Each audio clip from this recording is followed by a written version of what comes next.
Hey everyone, it was start the Sinquefield Cup yesterday, and we're going to have a look at the game between Ian Nepomniachtchi versus Viswanathan Anand.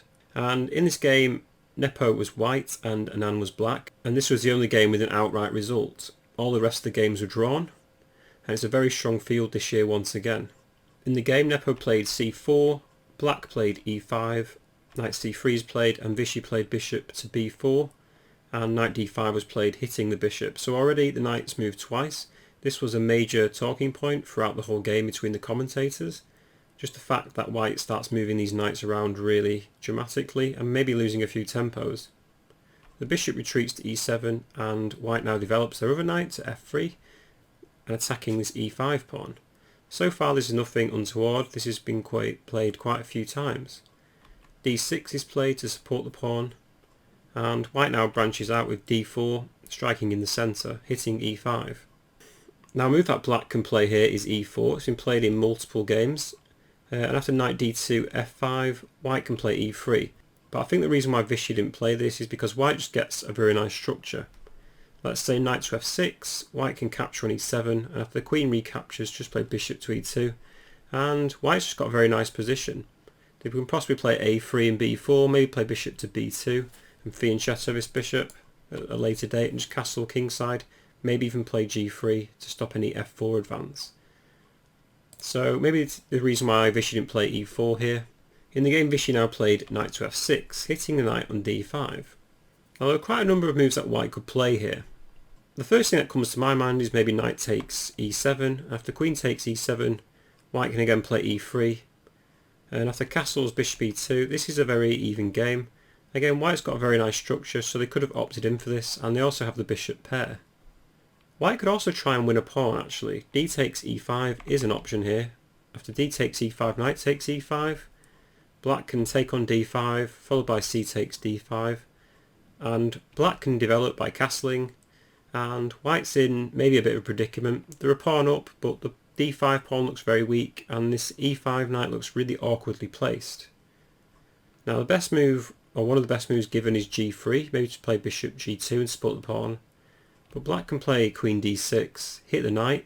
If it jumps to c4, black can play queen to b4 with check, hitting the king and the knight at the same time. Knight d2 is pretty much forced. And I don't know, white's a pawn up but has a very awkward position. Probably prefer to play black in this position. Black could probably play rook d8 here or c6 and end up with a nice position, just developing rapidly and maybe attack white. So taking the pawn does have its drawbacks. So back to the position in the game. Here white just decided to play knight to c3 and drop the knight back. So again, they wasted another tempo, but white's just trying to get a position that they really want, which is fair enough. So Vishy takes on d4 now, e takes d4, the knight recaptures, and I really like Vishy's next move. He just plays d5, so he just unleashes this bishop on this diagonal if need be, and contests the centre once again. White plays bishop to f4, and now black just castles, and the point of bishop to f4 was to probably attack the c7 pawn. Maybe white could play knight d to b5 here, hitting the pawn on c7, but actually black has a nice little trick. They can just play c6 and hit the knight, and if knight c7 here, just play knight to h5, hitting the bishop on f4 and also hitting the knight. If the knight captures on a8, knight takes f4 can be played, and this black queen just covers all these dark squares, and the knight on a8 is trapped in the corner, and eventually black should be able to take that off and have two pieces for the rook. So after knight d to b5 and c6, white can actually play a little trick of their own. They can play c takes d5 here. This is because if black now takes the knight on b5, white can play d6 and trap the bishop on e7. So captures will occur, and this is actually given as a really equal game now.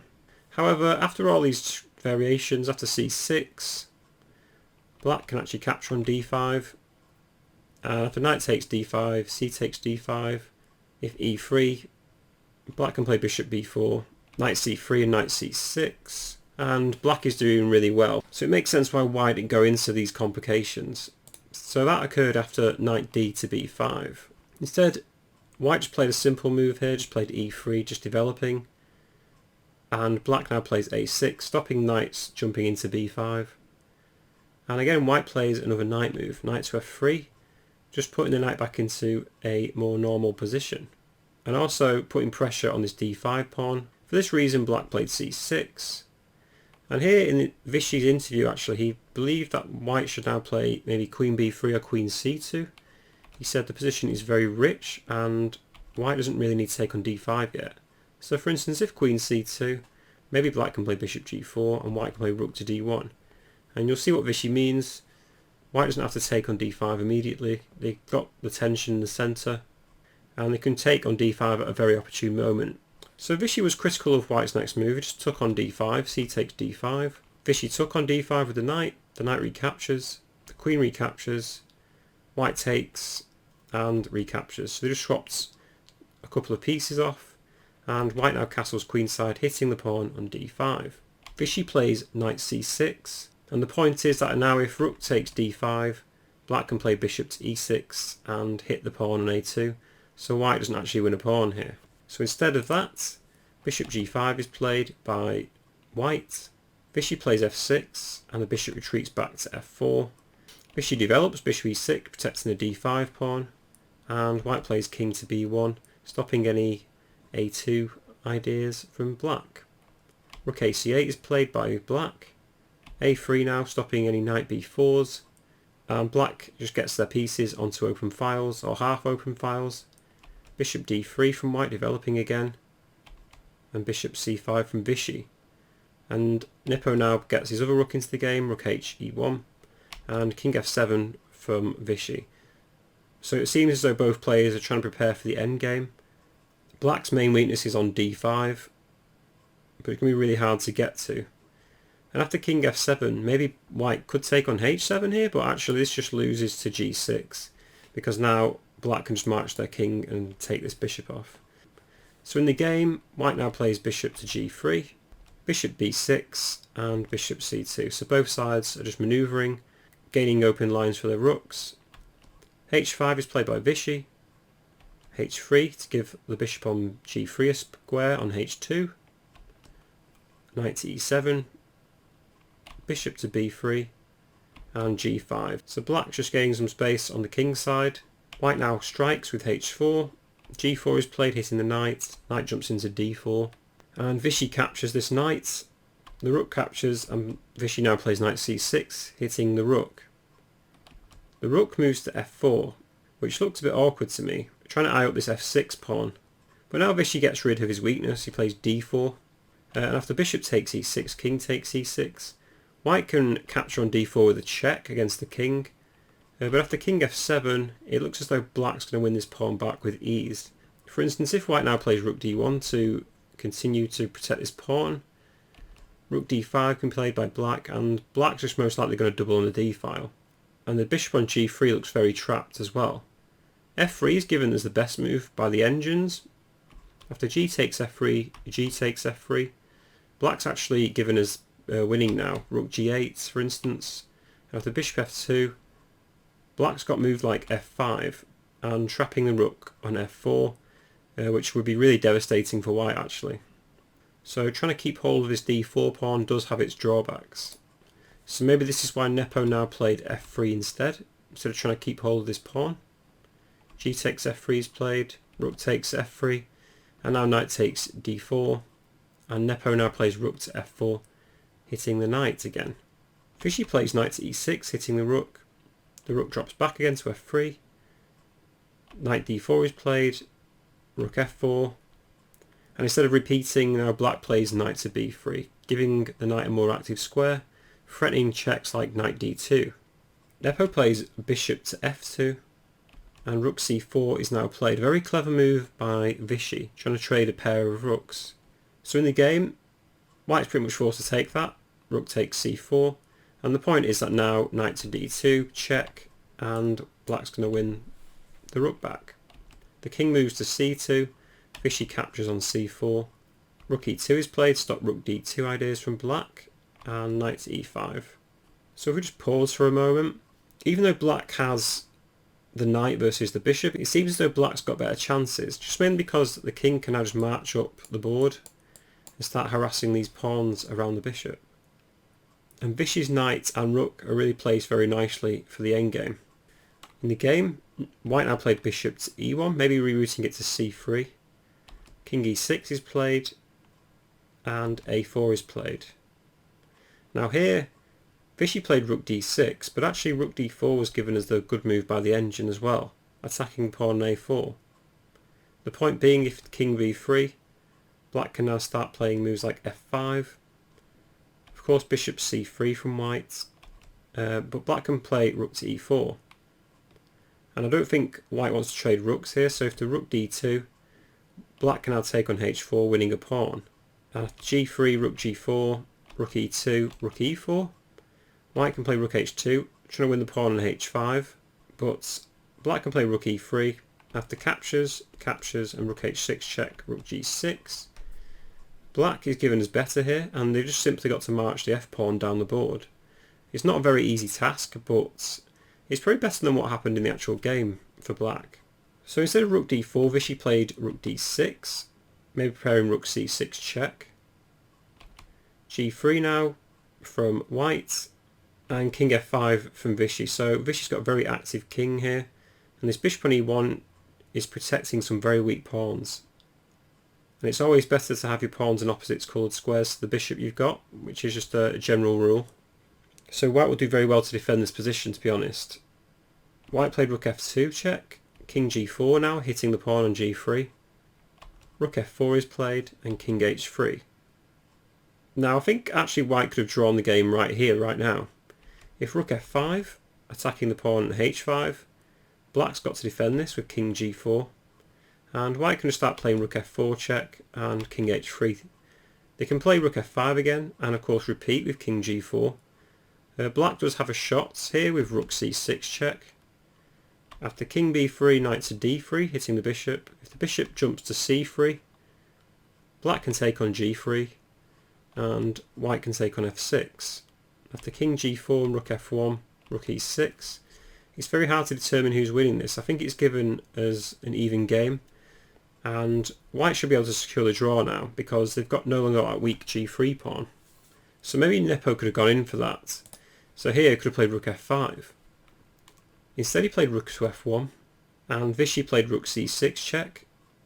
The king retreats to b1, rook e6 again, and now Nepo does actually play rook to f5, hitting the pawn on h5.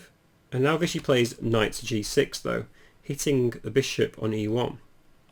The bishop's forced to f2, still defending the g3 pawn, and king g4 hitting the rook. The point is that now the rook can't go to f4 because the knight on g6 stops it, so the rook goes to d5. Vichy plays knight to e5, recentering the knight, rook d4 check, and Vichy plays king to h3 here. Rook d5 is played again, and rook to e7, stopping any 7th rank ideas from white. White plays king c2. Knight g4 hits the bishop on f2, and it moves to b6. Now the rook on d5 is actually attacking the pawn on h5, so Vichy defends this with rook to h7. Rook d3 to defend the g3 pawn once again. Knight to e5 to hit the rook, and the rook jumps to b3. So thankfully the pawn on g3 is still safe for white, just for now. But it makes me wonder why black didn't just play rook to g7 here, hitting the pawn. I think the point is that after white plays bishop to d8, they can start attacking these other pawns. So the rook's attacking this pawn on b7, and the bishop's attacking the pawn on f6. And the only way to defend both is with rook to f7. So it seems the tactics are in white's favour just about here. In the game though, Vichy played rook to d7 rather than rook g7. Bishop e3 is played, and now actually Vichy comes up with a very clever move to win a pawn. He plays knight to f3, so blocking the rook's protection from the pawn. And if white now plays bishop to f4 here, white loses the rook due to knight to d4 check, so the king's attacked and the rook. So after knight to f3, the rook moves to b6, hitting the pawn on f6. And the game now, Anand just took on g3. But in the post-match commentary he was saying that maybe rook to f7 was the move he should have played here, protecting the pawn on f6. However, the engines don't see it this way. Bishop to f4 would protect the pawn on g3, And after this long variation with knight d4 check, king d1 and knight to f5, it's hard to say who's winning this position now. It seems very even once again. Obviously black's hitting this g3 pawn, but after rook to b3 to protect, rook d7 check and king c1, it's hard to see if black's making any progress. Knight d4 is given by the engine again, but rook to e3 and king g4. White's always got bishop to b8, and the scope of this bishop really saves the day here for white. Rook d8 can be played, but then just bishop f4 again. Rook d7, again bishop to b8. So black's forced to retreat the knight back to c6, but again white can just play bishop to f4. If rook to d4 to attack the a4 pawn, just play b3. Knight b4 can be played, so black's got a more active position, but again white can just retreat the bishop back to b8. If rook to d8, then bishop to a7. And interestingly here the computer suggests rook to a8, and it gives black now the advantage, just due to the fact that black's going to win more pawns. So rook to e4, king takes g3, rook takes b4 and rook takes a7, and king d2 from white. So here it says black is clearly better, but this is going to be a very hard endgame to win.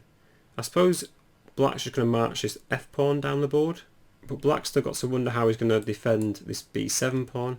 I'm guessing the next move they could play is b5 here, and if a takes b5, just play rook to b7 and try and win the pawn that way. But it's not easy because then white can play b6 and there's a5 and rook to b5 and king takes h4. So black is still better, but white's got some very good drawing chances right here now. So it's very complicated indeed actually. So maybe black could have played rook to f7 here. Instead Vichy just took on g3 with the king. Nepo took on f6. And black does win the pawn with knight takes h4. White plays b4. Vichy plays knight g2, hitting the bishop. The bishop jumps to a7. And h4 is played, so black starts marching this pawn down. King c3. Vichy plays h3. Bishop b8 check. And king g4.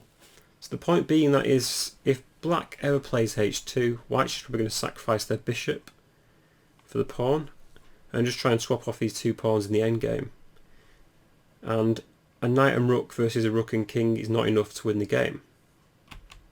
Nepo plays rook g6 check, king h5, rook g8, and knight to e3 from Vichy. Rook g3 hitting both the knight and the pawn, but Vichy has knight d5 check. The king moves to b3, the king h4 to protect the pawn, rook g8, so really cutting this king off, stopping it from getting active. Vichy plays knight to f6, hitting the rook moves to g6 and knight g4 is played, so now finally preparing the h2 push. White plays rook g8, rook h7 stopping any checks, and king c4 here. Now this is a very interesting moment because in the actual game the computers were giving this as a win for black, and when I was watching the game actually a lot of commentators and commenters were saying Vichy's next move was really stupid, but actually it's just because the engines give you the runaround. For instance, the engine now gives knight h6 as the best move. White can play rook g6, after king h5, rook g3, king h4, rook g6, knight g4, rook g8. These are all moves that the computer is given, yet black's really not made any progress at all. So the computers definitely do give you the runaround in this endgame. And I think Vichy's move was fair enough. In the game he played h2. Now a lot of people were calling him an idiot for playing this because now white can just play bishop takes h2. After knight takes h2 it's pretty much a drawn game. But besides making small manoeuvres, I'm not sure what black could have done. Nepo now played b5. Vichy played knight g4. Rook a8 is played. A takes b5, king takes b5, and Vichy played knight to f6. And this is pretty much a drawn game now. White played a5, and Vichy played knight to d5. So what knight d5 does, he just threatens knight c7 check. So white's still got to be on their toes here. Now here white could have probably wrapped the game up. They could have played king c5 here, After knight to e3, just play a6, and after the 2 pawns capture, that should be game over and a draw.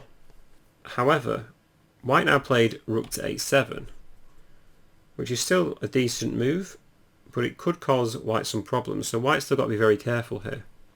Vichy played king to g5, and again white still has to be very careful. And this is what I mean. In the game now, white now played a blunder. You probably heard about it. King c4 from Nepo just loses the game. This is because black now just played b5 with check. And the point is, after a takes b6 en passant, knight takes b6 check, Vichy's going to pick up the rook on a7. And that will be game over and black wins. So as soon as b5 was played by Vichy, Nepo just looked distraught and shook his head as he just blundered the game away after such a long struggle as well to gain a draw. But looking back here, it's not very easy for white. For instance, if a6 here, black could play knight c7 check. And after king b6, just play b takes a6. And if rook takes c7 here, rook takes c7, king takes, black's winning the game again with a5. So white has to play moves like rook b7 here, but actually after rook h6, the king's forced to c5, and again black's just winning the game. So actually in this position there's only one move that draws, and that's king to c5, attacking the knight. And this is because once the knight moves away, white should now play king to b6, and if knight d5 again, just play king c5, and if knight to e3, play king b6, and this is a drawn game. Even after king c5 though and knight to f4, white can still go wrong. For instance, a6 is a loss, amazingly, just due to b6 check. If king takes b6, black has knight d5 check, and if king c6, rook takes a7. So again, not very easy for white. But yeah, the winning combination is actually just king c5, and once the knight moves away, just move the king to b6, which is a drawn game. As Vichy said in his analysis at the end, if white just played 2 more good moves, it would have been a draw. But unfortunately, the pressure got too much for Nepo. He just cracked under it and blundered the game away. It's quite sad really, but that's chess for you. b5 check, a takes b6, knight takes b6. So after all the other games are drawn, Vichy is now winning the tournament. I thought he did a good job of sort of grinding away at this game. Even though it looked like a draw at the end, Nepo finally cracked under the pressure. I hope you enjoyed my analysis of this video. Please drop me a like, comment or subscribe to the channel if you want to watch more chess videos in the future. Hopefully I'll see you in the next one, and I hope to see many good games in the Sinquefield Cup. See you next time.